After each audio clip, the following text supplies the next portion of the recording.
दोस्तों, हजारों वर्षों से चली आ रही सनातन हिंदू धर्म की हर क्रिया या यूं कहें कि हर कथा हमारी आधुनिक जीवन शैली और विचारधारा को सकारात्मक रूप से प्रभावित करती हैं, क्योंकि सनातन की ये बातें हमारे ऋषि मुनियों की हजारों वर्षों की तपस्या अथवा साधना के परिणाम स्वरूप बिना किसी राग, द्वेष अथवा भेदभाव के जन कल्याण के लिए कही गई हैं, जो हमारी अमूल्य विरासत है।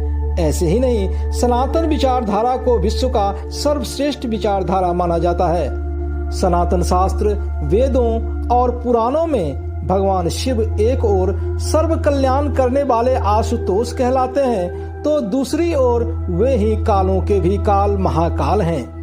वे सृष्टि निर्माण के लिए नटराज के रूप में आनंदमय तांडव करते हैं, तो वे ही रुद्र रूप धारण कर रौद्र तांडव कर सृष्टि का विनाश करते हैं। शिव के गण उनके रक्षक और भक्त हैं। उनके गणों में भैरव, वीरभद्र, मणिभद्र, चंदिस, नंदी, श्रृंगी, भृंगी, जय, विजय, गोकर्ण, घंटाकर्ण और शैल प्रमुख हैं। इसके अलावा भूत, पिशाच, पशु, दैत्य, नाग, नागिन भी शिव के गण माने जाते हैं। ये सभी गण शिव के आदेश पालक हैं।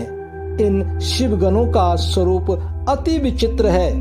किसी के पास सिर है तो कोई बिना सिर के है, किसी के पास पैर है तो कोई बिना पैर वाला ही है, कोई दृश्य है तो कोई अदृश्य।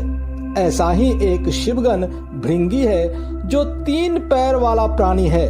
सनातन शास्त्रों के अनुसार सृष्टि निर्माण के क्रम में ब्रह्मा जी ने अपने आप को 2 हिस्सों पुरुष और प्रकृति में बांट लिया, जिससे कि सृष्टि निर्माण की प्रक्रिया निरंतर चलती रहे। यहाँ पुरुष नर और प्रकृति नारी को माना गया है, यानी इस सृष्टि का अस्तित्व परब्रह्म परमेश्वर के नर और नारी के युगल स्वरूप पर ही निर्भर करता है। शिव का अर्धनारीश्वर स्वरूप, जिसमें उनका आधा शरीर जो कि दाया भाग है पुरुष का है, तो माया भाग नारी का है। इस स्वरूप में शिव हमें यह संदेश देते हैं कि चाहे नर हो या नारी, दोनों ही उन्हीं के रूप हैं।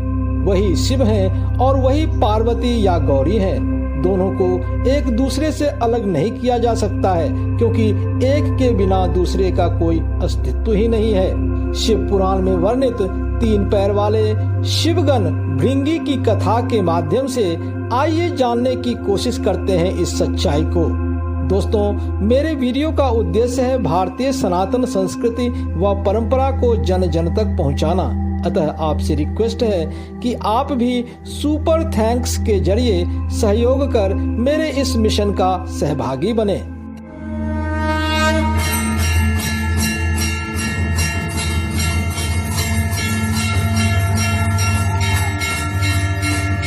दोस्तों नमस्कार, मैं प्रदीप झा। मेरे इस दिव्य नॉलेज चैनल में आपका स्वागत है।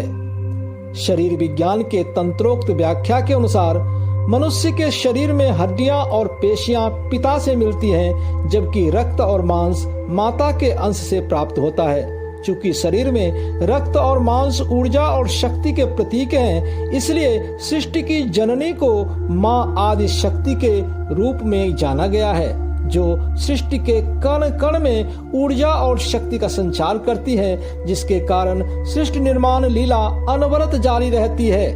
आगे का वर्णन जानने से पहले आपसे रिक्वेस्ट है कि आप इस वीडियो को लाइक व शेयर करें तथा चैनल को सब्सक्राइब कर बेल आइकन जरूर दबाएं।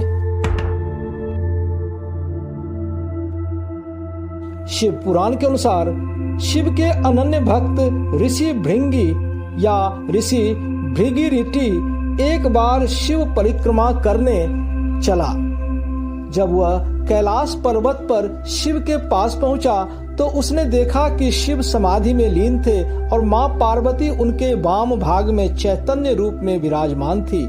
यह देखकर भृंगी सोच में पड़ गया कि अब किस प्रकार से शिव परिक्रमा किया जाए, क्योंकि भृंगी केवल अपने गुरु शिव का परिक्रमा करना चाहता था। वह मूर्ख इस बात को मानने के लिए तैयार नहीं था कि शिव और मां पार्वती में कोई भेद नहीं है, दोनों एक ही हैं। भृंगी शिव को पार्वती से अलग मानता था, इसलिए पहले तो उसने मां पार्वती से शिव से अलग हो जाने का आग्रह किया, जिससे कि वह शिव की परिक्रमा कर सके। फिर उसने सांप का रूप धारण कर परिक्रमा करने के क्रम में शिव और पार्वती के बीच से निकलने का प्रयास किया। यह देखकर मां पार्वती भृंगी के अधूरे ज्ञान को समझ गईं। माता ने भृंगी को बार बार वेदों का उदाहरण देकर सृष्टि में पुरुष और प्रकृति के अनन्य संबंधों को समझाने का बहुत प्रयास किया और कहा कि शिव ही पार्वती हैं और पार्वती ही शिव हैं, दोनों में कोई भेद नहीं है। इसके बावजूद भी वह अज्ञानी भृंगी अपने जिद पर अड़ा रहा। इस क्रम में शिव जी की समाधि भंग हो गई। शिव ने भी भृंगी को समझाने के लिए अर्धनारीश्वर का रूप धारण कर लिया, यानी कि शिव का दायां भाग शिव के रूप में और बायां भाग मां पार्वती के रूप में दिखने लगा। इस सब के बावजूद भी भृंगी इस सच्चाई को स्वीकार करने के लिए तैयार नहीं हुआ और शिव को पार्वती से अलग करने के लिए चूहे का रूप धारण कर शरीर को कुतरकर बीच से निकलने का प्रयास करने लगा।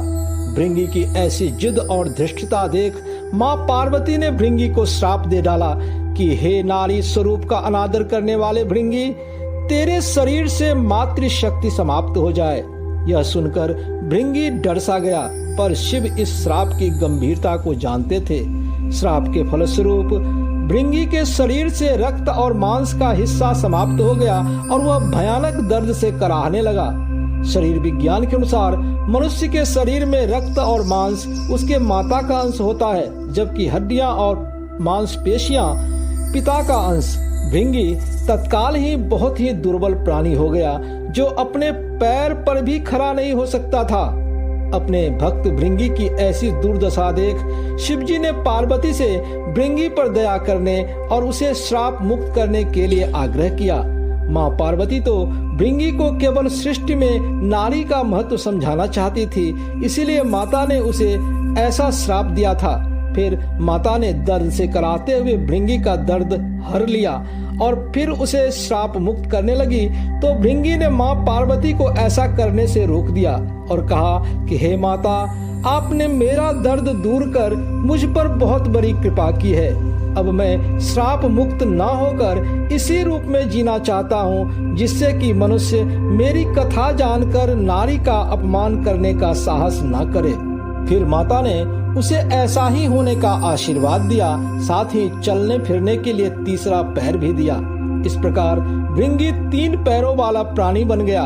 फिर शिव ने अपने इस परम भक्त को शिव गणों में प्रमुख स्थान देकर हमेशा शिव के साथ रहने का वरदान भी दिया। दोस्तों, हम इन सच्चाई से अनभिज्ञ होकर अपने पौरुष बल के अहंकार में लगातार शक्ति स्वरूपा इस प्रकृति का विनाश करने पर तुले हुए हैं, यह जानते हुए भी कि केवल प्रकृति में ही जीवनदायिनी शक्ति है।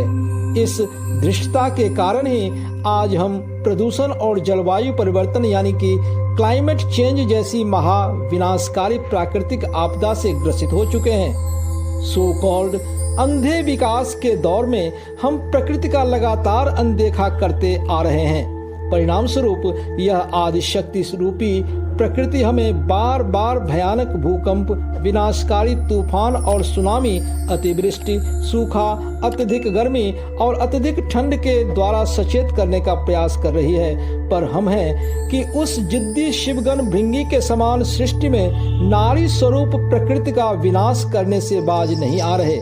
ऐसा न हो कि शक्ति स्वरूपा इस प्रकृति के क्रोध का हम शिकार हो जाएं और उसी शिवगण भृंगी के समान प्रकृति के श्राप का शिकार होकर मरणासन हो जाएं।